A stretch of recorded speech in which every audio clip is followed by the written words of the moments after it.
Om Akhandamandalakaram Vyaptam Yena Characharam Tatpadam Darshitam Yena Tasmai Sri Gurave Namaha Hari Om. Om Namo Bhagavate Sri Ramakrishna. Good evening to every one of you. Good evening. My respectful pranams to Revered Swami Vivekananda Maharaj, and my love to my younger brother Swami Dhyanananda ji, and my greetings to every one of you. Today is a very auspicious day for us, those who are associated with the Ramakrishna and Vedanta movement. They know today is the birthday of Swami Vivekananda ji Maharaj. Swami Vivekananda was one of the direct disciples of Sri Ramakrishna. And Swami Vivekananda asked him to come to USA. And for about 25 years, Swami Vivekananda was in US, and he visited many towns and preached Vedanta. So on this auspicious day, I am so happy to be at the Sacramento Vedanta Center and meet you all in this fine hour. As Swamiji has said, that my topic is Swami Vivekananda and the modern world. It's a very beautiful topic, and today we are celebrating the 125th anniversary of Swamiji's Chicago addresses. That means in 1893, Swami Vivekananda spoke at the Parliament of Religions in Chicago, and that is being celebrated all over the world. All our centers everywhere celebrate that event as in memory of Swamiji's successful address. And that address changed the course of many events at that time. So that event has been thought of as a very important event in the history of Vedanta movement in the West. When Swamiji came in 1893 to US, he was met with a lot of difficulties. Those who are studying the life of Swami Vivekananda, they know how many hardships that young man from India has to face. And by the grace of God, one by one, all the miseries wiped out. And he became the hero of the Parliament of Religions, which he never thought of at that time. So that event was very successful and a very important one for our history. That's why we are celebrating it. Now, is that Vivekananda who came in 1893 to US and gave the message of Vedanta to the West, is he relevant to the modern world? Sometimes this question pops up. When we speak of Vivekananda, I have heard from some who say Vivekananda belonged to the earlier century. What does that relevant today? The question is asked. I just think how irrelevant the question is. The question is not at all proper. Because what is the modern world? When you say modern world, you imply and suggest there is something in contrast to the modernity. Something is there. What is that? The old world. When you say modern, you imply there is an old world. So, where does the old world end and where does the modern world begin? Suppose we were all living in 1800. At that time, that 1800th year would be termed as modern world. And 1900 also, if you are living, you would call it 1900 as a modern world. Now we are in 2018. So we consider now as a modern world. So the epithet modern world is not fixed to a particular period. It changes as the old world recedes and the new world is coming into being, then we call the new period as the modern, while the receded period we call it old. But then, if you want to speak or think of world as a modern and old, where do you draw the line? Would you draw the line in 1600, pre-1600 as old and post-1600 as modern? So where would you draw? Since the modern world is associated with Vivekananda and the topic is Vivekananda and modern world, so I am prone to think from Swami Vivekananda's time I am considering it as modern world. I think you all will agree with me for this supposition. So the previous to Vivekananda, that is pre-Vivekananda, I would take it as a old word, and post-Vivekananda period till today as modern word. So once you categorize what is old word, what is modern word, then it becomes easy for us to think of in what way Vivekananda is relevant to the modern world. That's how I thought I would treat the subject in this way. So Vivekananda passed away in 1902. So that is the 20th century beginning. So from 20th century beginning is a modern world, and before that till 19th century we can take it as a old world. Now the question arises, can you put a date, say 1st January 1900, from today is the modern world, can you say that? No. The old world is included in the modern world. All the customs, all the ideas, all types of knowledge, they are all in the old world that passes on to the modern world unseen, unperceived. So you cannot draw a line and say this date is old, this date is from this date modern. They are all permeating into the modern world. So the old cannot be brushed aside. Still, if you take Vivekananda's period as a drawing line of demarcation, then we can find some type of differences between the old world and modern world. What type of differences do you see? More older than Vivekananda, I am taking you to the history of Greece when Socrates was there. You know what did he say? He said, presently our children who are studying have become abnormally disobedient. Does it ring bells with the modern world? He said like that. The children are not listening to us. The elders are telling them, but they don't want to listen. But that was long, long back.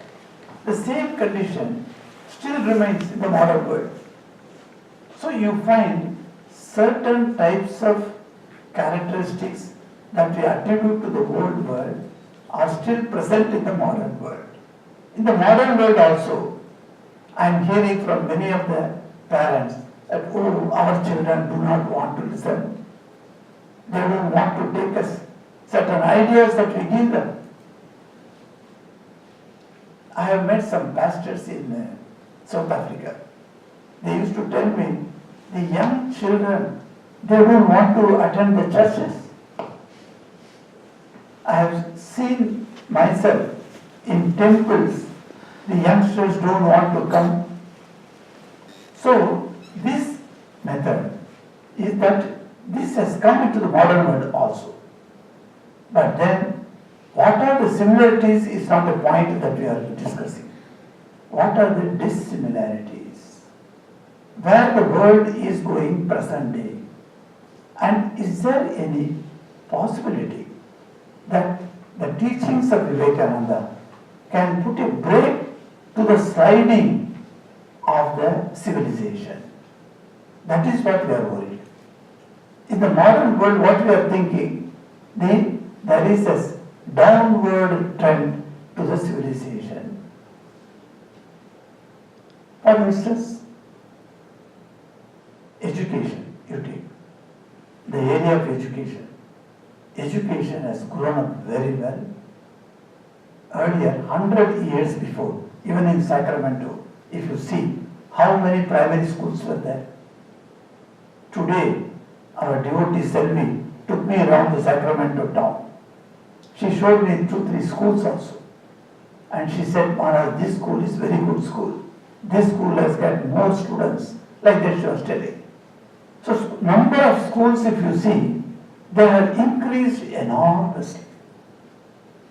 The education has become available, accessible to the masses. Present day. It was not so 100 years before. When I was in South Africa for nearly 8 years, I have heard from the seniors there, they used to tell they didn't have school to go.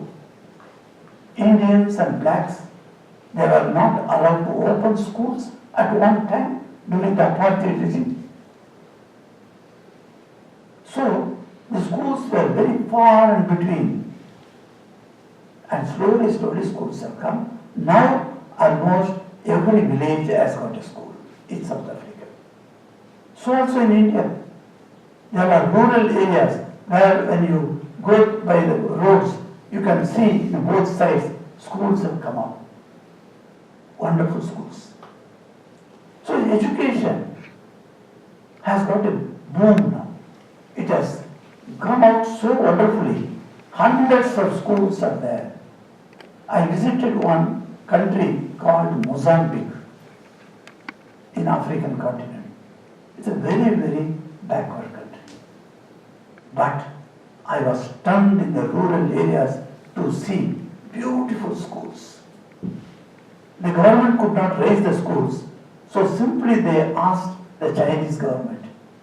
So Chinese came there and built beautiful schools and with the Chinese architecture in the rural areas. It is so singularly it can be seen and it can be known that, oh, this is constructed by Chinese. So schools have come enormously. So education has improved. Knowledge is explosion. Knowledge explosion as they call it. It has come.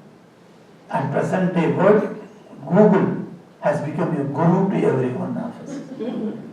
Anything that you want to inquire, just Google in your palm. Palm held phone is enough. This is the modernity, which was not there 100 years before. If you want to ask, seek a guru and find out the information, it was so difficult. Information was not easy to access. Today, everything is available in internet. So, there is an explosion of knowledge.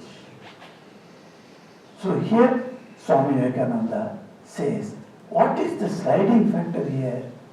Yes, facts have come and we are well versed with the facts. We can take out each one sitting here, maybe like a Wikipedia, I would say. Each one knows so many things. In any subject we ask, sometimes people speak on different subjects with an authority because they know. Now where does this lead us?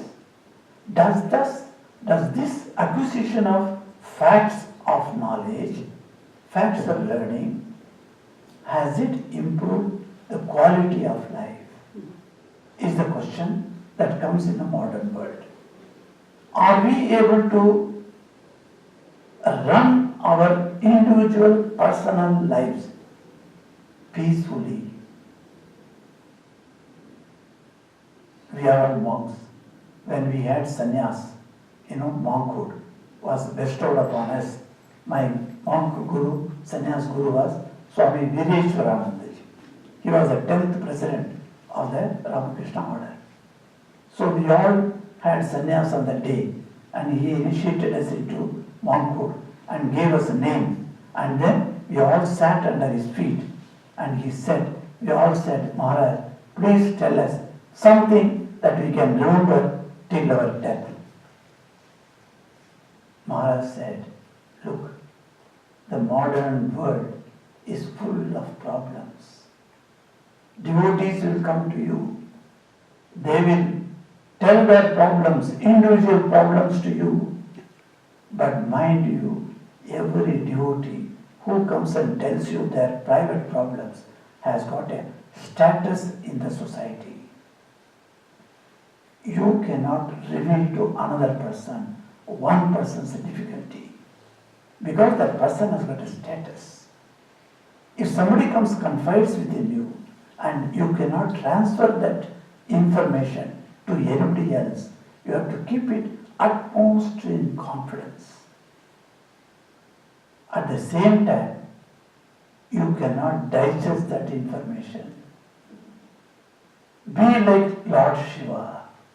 In the mythology, Lord Shiva is said to be holding the poison in his neck.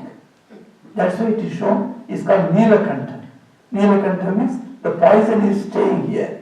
He cannot neither swallow, nor he can spit it out. If he spits it out, the universe will be destroyed. If he swallows, he himself will be in danger. So he said, like that, the poison that people come and tell you has to be kept within you. People will have more and more difficulties. And every monk will have experienced this. People come and tell their woes, tell their sufferings, tell their disabilities, tell their mental problems. So, we are not in the world. Yes, we are not leading a worldly life, but then we understand lots and lots of worldly problems from the mouth of the devotees. Even the devotees are having such problems, and what to talk of the general world outside. What is there? Does this education, does the present explosion of knowledge of facts, has it been a medicine to that? No. Why? Here comes Vivekananda and tells us that this type of explosion of knowledge of facts is not a medicine. So education, true education, is not mastering of the facts. It is the mastering of yourself. Are you able to conquer your own self? If you have failed in conquering yourself, any number of huge knowledge is not going to help you in your life. Have you ever looked introspectively into yourself? Are you able to scan yourself and find out what are those things that are obstructing my spiritual progress? Unless you do that and try to understand, then only this sliding down can be stopped. A break can be given. Otherwise, any amount of knowledge is not going to save us. Take about health sector. Health has given, in the progress that we have attained in the last 200 years, or even 120 years I should say, of Swamiji's time, from 1902 or 1900 to 2000 and 2018. Just 118 years. Swamiji died of the diabetes. There was no cure at that time. He had enlargement of heart. There was no cure. Now you can do heart transplant. If the heart is not working, just remove that. Put a new heart there. Any body part can be transplanted now. Such progress has come upon on the health sector. And we have got hospitals and dispensaries, clinics everywhere. So the number of clinics has increased, the number of hospitals have increased, and good doctors have become, surgeons have become master-minded. Very good surgeons are there. In 2013, I had bypass surgery in South Africa. And so, well, just after 3 months of the bypass surgery, I could go on climbing the mountains in Geneva. Nothing happened to me. So it has made me fit to climb the mountains. So you can understand how the modern surgery techniques have improved a lot. At the same time, consider the attitude of the doctors, of the medical personnel and the paramedical personnel. If any such professional is there, my apologies to you.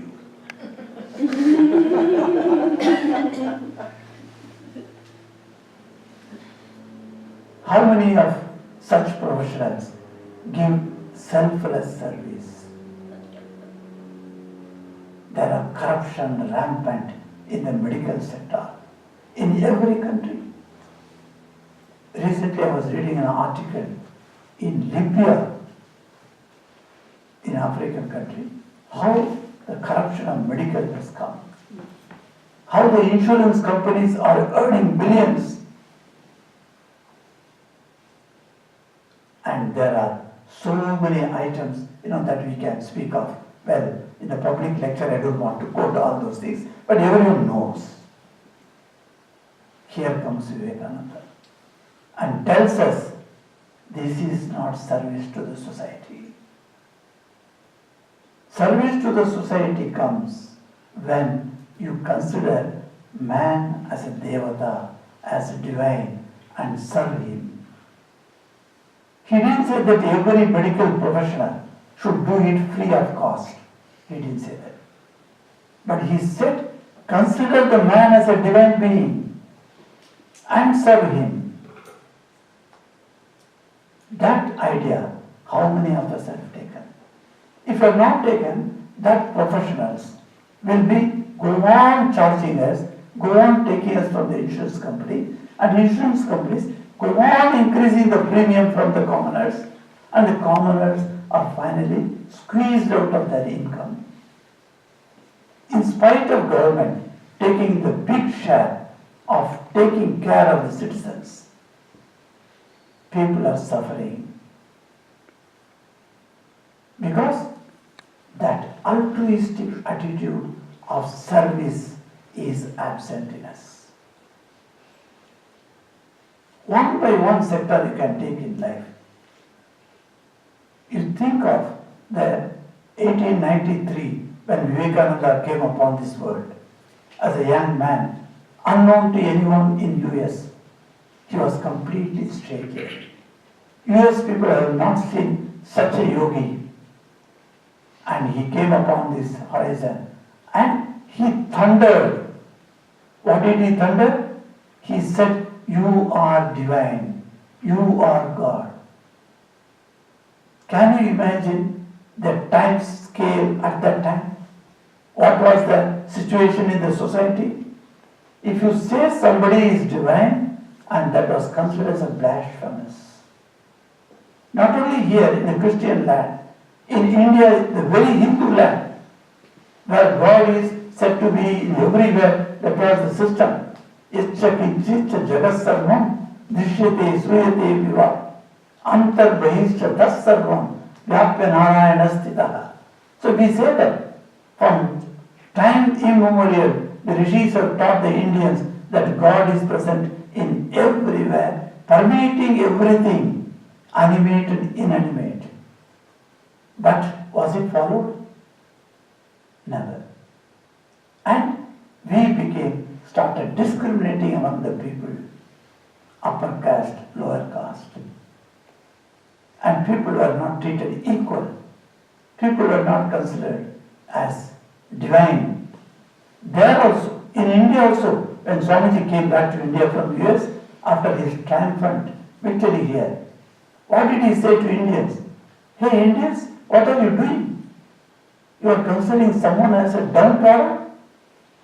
Is this proper for us? How the country can grow? Think divine everywhere. They are all divine.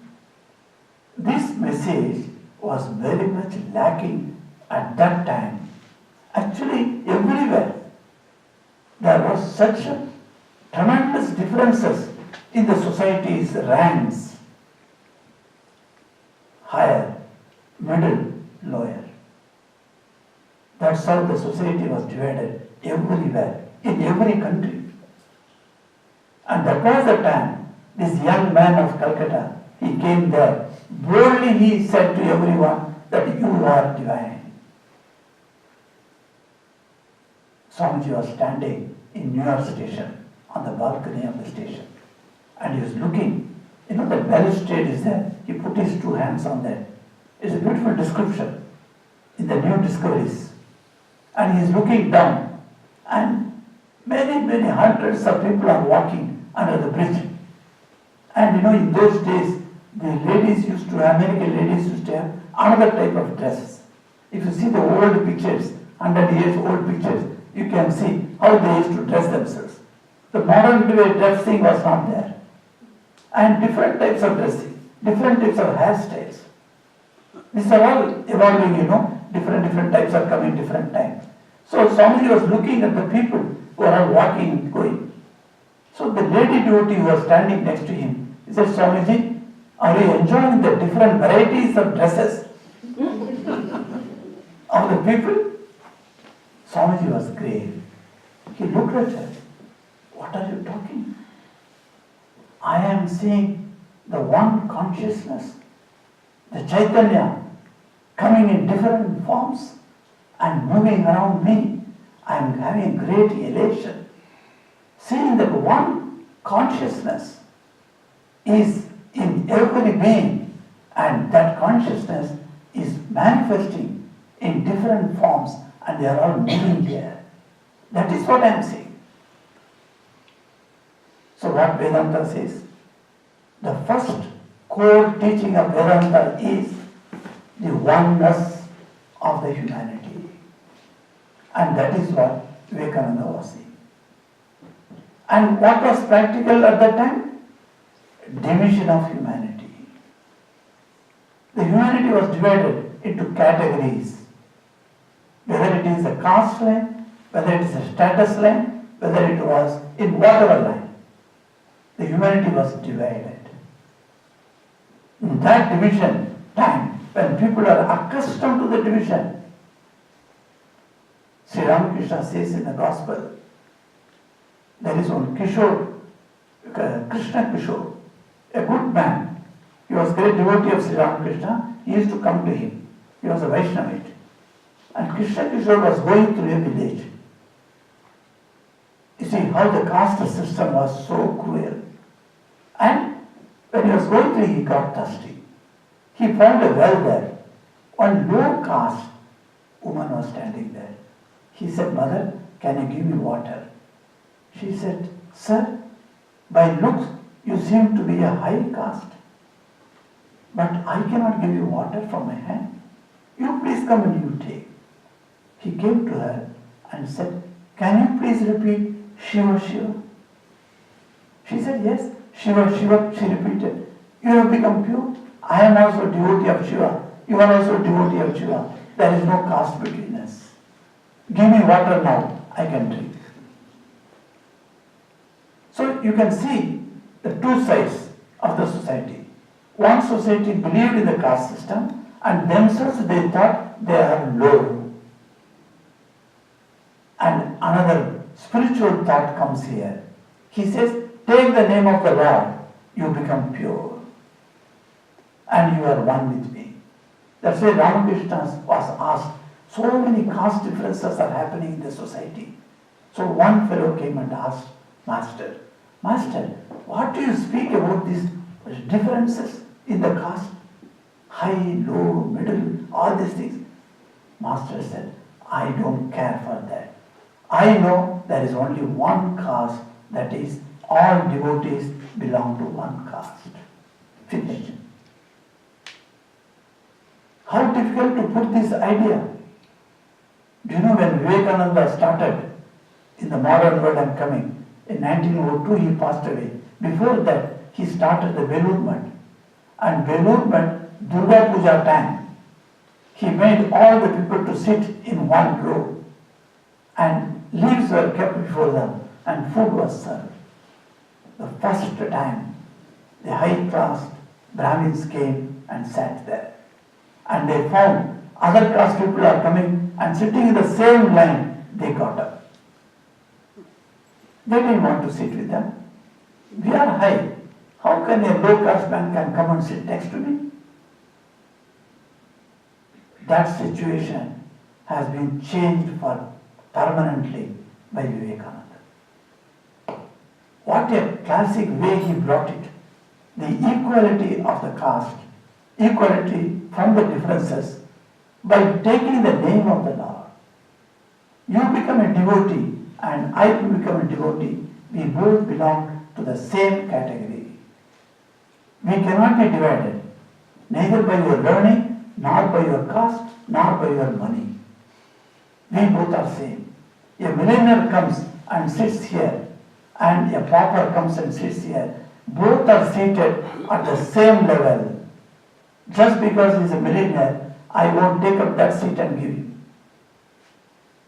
All are same in the eyes of God. This wonderful idea of equality through spirituality was inducted by Vivekananda to the society. This is a great concept.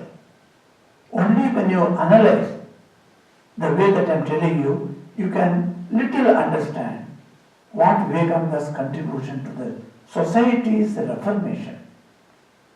He did not say everything is wrong, get away from here. But he said, bring about equality through spirituality.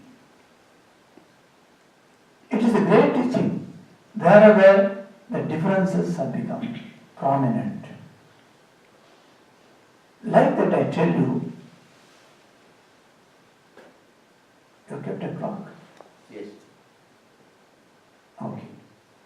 So wherever you find that, you will be surprised that Vivekananda's ideas are coming to the present day as a panacea of our ills.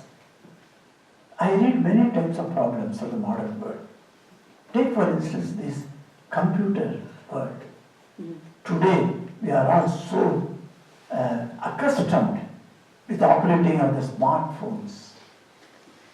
Millions of smartphones are being sold, even in third world countries. What to speak of the first world country like this.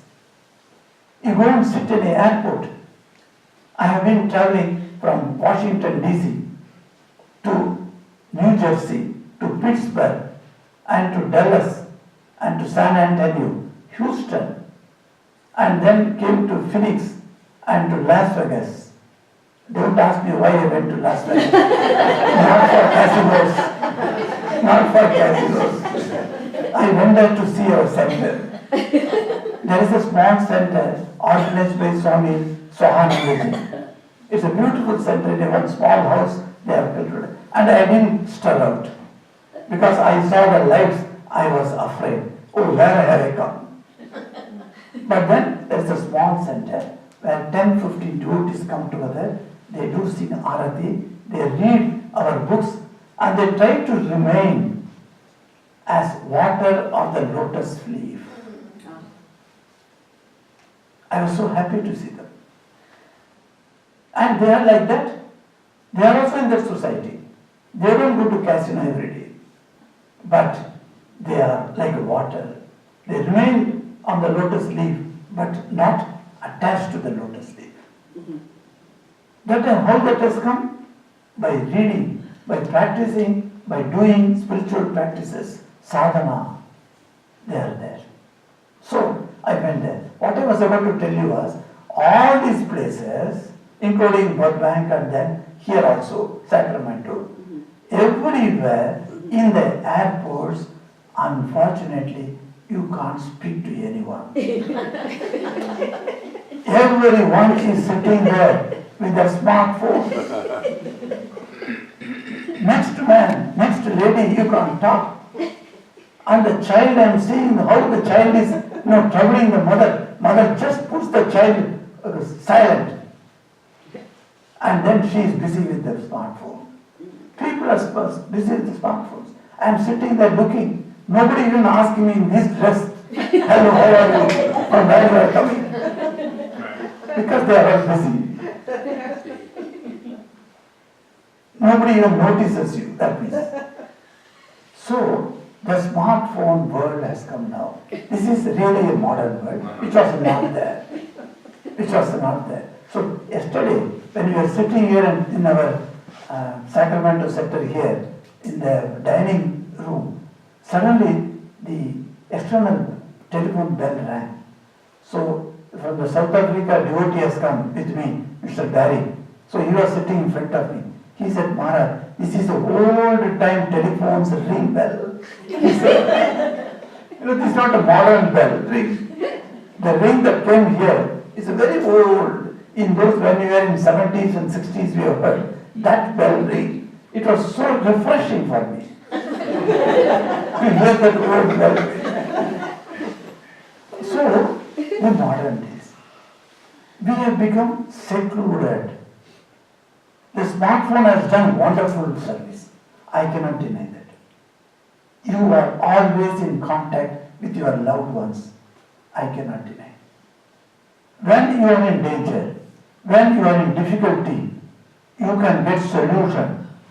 I cannot deny. All the benefits of the modern world, modern tools, I cannot deny. Yes, they are beneficial. But in turn, what we lose or what we have lost the accessibility to each other. Husband and wife and 2 children sitting in the sofa set, the blaring CNN news television is on. None is seeing the television. All the 4 have got their phones. Is this not common? We are seeing this everywhere. We are becoming secluded. A time was there in the ancient days in India that seclusive way of life is for spirituality. You go to Rishikesh, you go to Himalayas and be seclusive for spiritual life. And now, staying in the most modern amenities with the modern tools, we are closing down our doors to another being. Is it proper? Can you smile at your stranger? And that's why I was telling Maharaj. Yesterday Maharaj took me to the American River Park. And we walked about 6 kilometers, crossing the bridge. And we went near there. And while going and coming, I found so refreshing. People are not seeing their smartphones. And each one, whether with a pet dog or not, the moment your eyes strike another eye, immediately they smile and they say hello. We are so happy. I was feeling all the trees were smiling at us. They are all brothers. Even in this place, you see. So the seclusion, how do you remove that? Unless you come out and feel oneness of the humanity, which is the core teaching of Vedanta, which was propagated by Swami Vivekananda here. So Vivekananda's teachings are so modern. Think of the respect that each religion gets in the modern world. I was in Singapore for 3 years. I was an active member, rather a council member of the inter-religious organization. Singapore government recognizes 10 religions. All the 10 religion leaders used to meet every month, and we used to have thoroughbred discussion, detailed discussion about our congregation, about our attitudes, how we can increase the knowledge about each other. So I was very active there. After my coming, the interreligious organization wrote me a letter thanking me for infusing such a wonderful, lively atmosphere among the IRO members. It is such a wonderful way of meeting the other religious people and exchanging your views and try to understand what they live. Yes, we have become tolerant. Have we risen to the level of acceptance? If we introspect, if you go through the newspapers, if you go through the news televisions, we have not accepted yet. Yeah, another view, another different perception of the world, different perception of God, different perception of the producing of this universe. No. What I know, what I believe in is alone true. Here comes Vivekananda. He says, not merely tolerance, acceptance is the word. He thundered on 11th September 1893 to the Parliament of Religions. People are stunned to hear that. They have never heard this. Tolerant you can be. Yes, I shall tolerate you. I will allow you to practice your religious methods. But acceptance was not known at the time. And Swami Vivekananda came and said, accept it as true. All religions in this world, from the primitive type to the highest of Advaita, where God is none other than you yourself. Swamiji thundered that all ways, all paths are true. Can you imagine that in the modern world? Yes, we have grown in tolerance. Have we grown in acceptance? Not yet. Otherwise, how do you explain the massacre that is happening in several countries in the name of religion? How many people are losing their lives every day? It is because Vivekananda's teachings are not being listened to. But a small group of people today, suppose we are 50 people are here in this Vedanta center of Sacramento, we think we shall accept each path as true. That is a great step towards transforming the society. I tell you, you don't need to look at the society at large. Just imagine the 50 people sitting here, from now on we have accepted. Now, that's what he told this very center when I came here and Swami Revered Prapanandaji Maharaj took me around the center. What he showed me stunned me. I saw a portion of this land here called the Garden of Saints. Have you been into the Garden of Saints, everyone? I hope everyone must have gone. All religions are kept there. A small seat is given there. You can sit there and pray. Vedanta movement has brought a new concept. You go to any Hindu temple in this very city, do you find Christ picture there? You go to any church, do you find a Hindu God's picture there? But you come to Vedanta Center, you will find all religions are here. This Vedanta idea, who brought it to the world? It was our great Swami Vivekananda who brought it. So, Swamiji's ideas is something unique and it is wonderful. I went recently to Trabuco, our Vedanta center. There is a trail. There are different types of trails we know. But have you ever seen the 10 religion trail? If you go there, they will say, you take the trail. From here you start, you can see all the 10. Of course, Swami Prabhupada was telling me, they just copied from us. He was very proud of this. Okay, let them copy. Let all the centers copy this.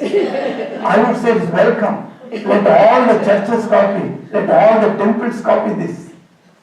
It is most welcome idea. What a wonderful idea. So, Vivekananda is relevant to the modern world, very, very necessary. I consider Vivekananda's ideas need reiteration among the public.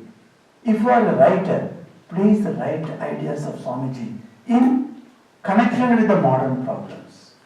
Think yourself, what is the problem that you are facing and how Vedanta can be a source of healing power. Think of that. And if you are a writer, write about that in newspapers, magazines, everywhere. And bring it out. This wonderful idea, there are thousands and thousands and millions are waiting to hear this wonderful news. There are many denied because it is not going around. It is kept with a few people. Swamiji wanted that great ideas of Vedanta were kept with a few rishis in the caves. He said those ideas must come to a fisherman's cottage, come to a cobbler's houses. He said that must come to the towns, this must spread in the cities. That is what is needed today. I am so thankful to every one of you for patiently listening to me forever, and I am grateful to Maharaj to have given me this wonderful opportunity to meet you all. I think I don't just leave it like that by speaking to you and then go and stand and say namaste to everyone, you all go away and forget everything. But I like to have some type of feedback. The feedback means you can tell, any of them can tell your comments or your observation, any of your remark or questions. When I say questions, beware. One man went to a lawyer and he said, "Oh mister, you are a great advocate. So I want to know what are your fees?" He said, "I charge $5,000 for 3 questions." Is it? $5,000? Oh, is it not too much? The lawyer said, "What is your third question?" I am allowing you to raise a question, but I won't charge you anything. Let us have a free discussion on the points that we discussed. If you have any comments, questions, or remarks, observation, you can share with us. Anyone? I got in a little late, and you were talking about, because you were saying that children told their parents they didn't want to go to the temple. And was there a solution to that? Yes, very good question. This question has been baffling the Jewish community in South Africa. A Jewish religious leader was my friend. So he used to come to our center and we were talking. And I told him, I just asked him, how about the young persons in your community? Are they attending your weekly, the congregations? He said, "No, Swami, they don't want to come." I said, "Have you ever analyzed the reason for that?" "No, perhaps the modern way of living, modern education that they are getting, religious, less education is what given. Everywhere governments take pride in telling that we are offering secular education, mind you, not religious education. So these boys and girls, modern boys and girls, young men and women, they don't want to come. I said, that may be one of the reasons, but most blatant reason is there that you don't conduct your proceedings of your congregation in English. You speak about Hebrew. You tell Hebrew hymns. You ask the people to sing the Hebrew songs. And you give lectures in Hebrew, in your Jewish language. The modern generation do not have access to that mother tongue. Because in the market you go, you speak English.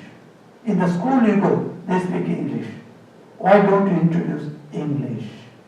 In our sectors in South Africa, only the hymns are sung in the Indian languages. The rest of the program are all in English. So the youngsters come. They understand. So the Jewish priest was upset. Instead of coming to his congregation, their own congregation, boys and girls, are going to the next Presbyterian church where everything is conducted in English. They understand. You see, you are touching the heart of a person when you speak in his language. So that is one important thing. You will find that that's one of the reasons why the attendance is slowing down, because you speak and you conduct religious things in a language that is not known to them.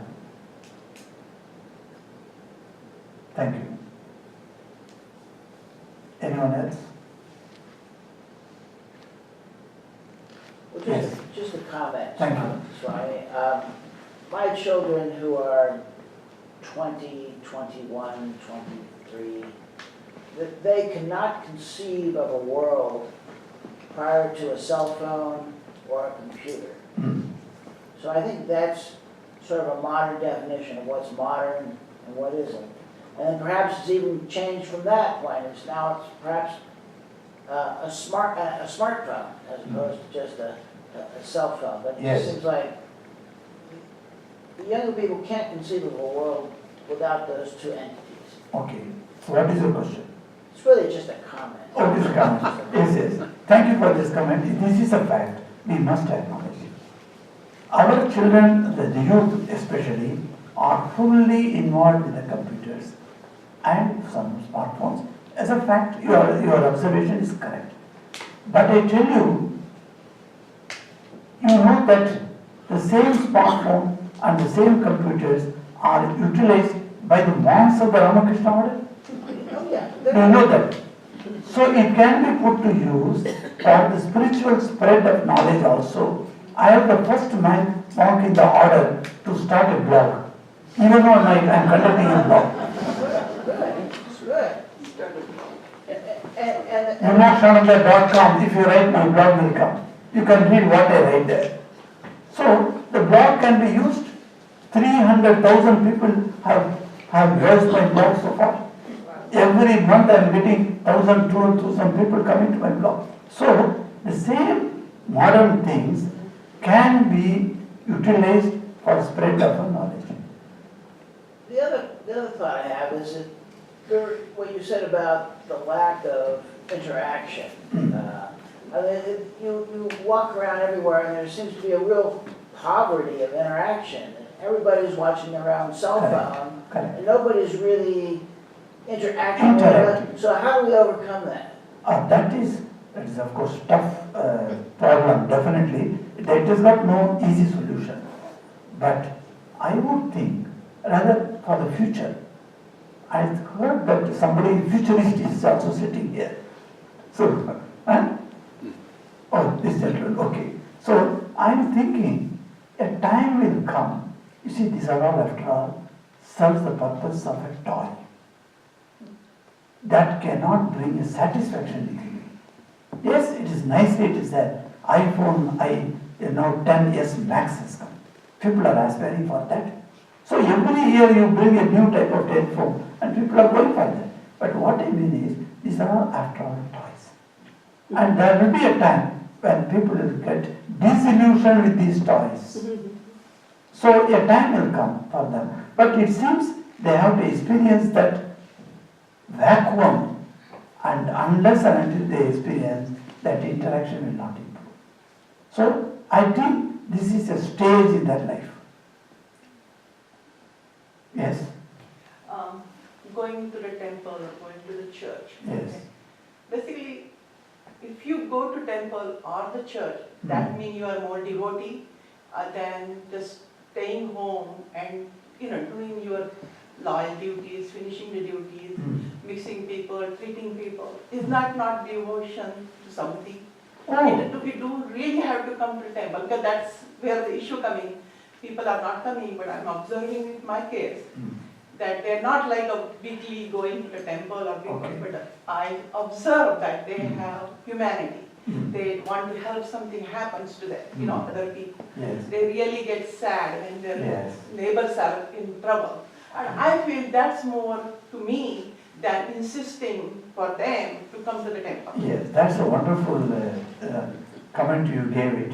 I would also support you that merely going to or walking to temple does not make you a devotee. The first we are concerned about those secular education, those who are receiving secular education, who deny God and other things, other good morals that are coming around the God thought. That for them coming to temple is what they were talking. For those who are already born into such divine families, those who don't need to go to temple is not a must. I would not, never Hinduism insisted that you must come to temple on a particular day like Christianity. You know the difference. Christians says every Sunday you must visit your church. Hindus never say that. There is no day fixed. Any day you can go. And if you don't go also anywhere. Even Guru Nanak, Guru Nanak the Sikh saint, he was sitting in one temple, putting his feet like this. He has become old. He couldn't fold his, so he put his feet like that, he was sitting on the floor. One lady came to him. Sir, is it not blasphemous what you are doing? Guru Nanak asked, what I have done wrong? You are showing your feet to the God. He said, Mother, show me a direction where there is no God. I will put my feet there. But this is, there is an evolution, is there? So you understand God is everywhere. So where can I put my feet in this old age? It doesn't matter. So if you don't come to temple, nobody will say he is not a devotee. All the good qualities, moral qualities and religious qualities are with the children. You have brought them in that way. Kudos to you. And they are going to do all such good things in the world. I am not worried at all about them because they have gained what a person would gain by visiting a temple. By visiting a church every week, don't you gain something? You do gain something. That gaining you have already have. So you don't need to go to temple or church. That's why Swamiji said it is better to be born in church, but not to die in church, he said. So there is an evolution happening. So if they may not go to temple. We are not worried about them who are doing good. But if you deny the godly divine thoughts, that the service to the society, then you need to come to temple and learn something. Yes? Has the Vedanta Society developed any programs specifically for children of different ages so that they can attend when they come? Yes, that is true. When we say that youngsters must come, when youngsters come, what program you have? That's a wonderful question. Yes, if I get some youngsters to our ashram, say for instance Sacramento, you get 10 youngsters, on Sunday morning they come. They are not all interested in your speeches.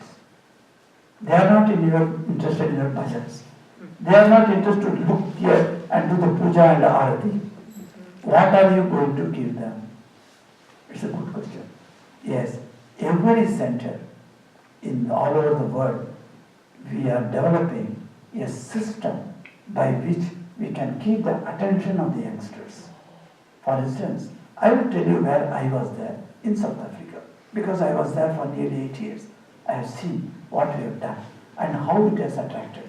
For instance, the center where Mr. Barry comes from, it is a sub-center of us. It is called Peter Barrysburg. Where M.K. Gandhi, Mahatma Gandhi was thrown out from the train in those days. That is the center we have. There, and also in other centers in South Africa, every week, early morning 6:30, youngsters come. We don't tell them to come for the sermon. What we tell them, come at 6:30 morning, and we have kept the long list of breads. Cut the breads into pieces, make slices of the breads, apply butter, and make a packet of 4 into 1 packet. And then at 7:30, this is done. Then among the youngsters, by rotation, one fellow will take all these 6 in the car. Within the 5-6 boys, by rotation, they will sit in the car. They will go to a place where people are waiting to receive the breakfast. They distribute the breakfast. What a wonderful service activity we have introduced to the youngsters. And they are very happy to do it. Every week they come and they do it. We take them to the orphanages. We give them that list. That is our duty. As an administrator of the center, I have to find out which place, how many are there, and who is going to do. And then we have put everything in print, and then we give to these boys. So happily they do it. And also for them, I used to take a class. We have books graded from kids, from kindergarten kids to class 10. The books graded, mind you. Our Vivekananda University in Calcutta, in our headquarters, they have brought out these graded books on Hinduism to teach the children. Because parents have lost touch with their children, with their religious ideas. They can't explain. When the children ask questions, parents can't answer. In Singapore, I found this. Modern, educated boys and girls, experts in IT, they come on as an expat and serve and learn a lot of monies. And the children, when they go to school, they get a lot of input. When they ask the question, they can't answer. So in Singapore, we have a children class every Saturday from 5 to 15. I take the class and other teachers take the class. You'll find we teach them about the basic concepts of Hinduism. So they are accustomed. Now they go back to their homes and teach their parents. Yes, every center has to evolve. But if you want guidance, other centers are there to provide. Thank you. I think Maharaj. Om Shanti Shanti Shanti Hari Om Tatsat Sri Rama Krishna Arpanamastu.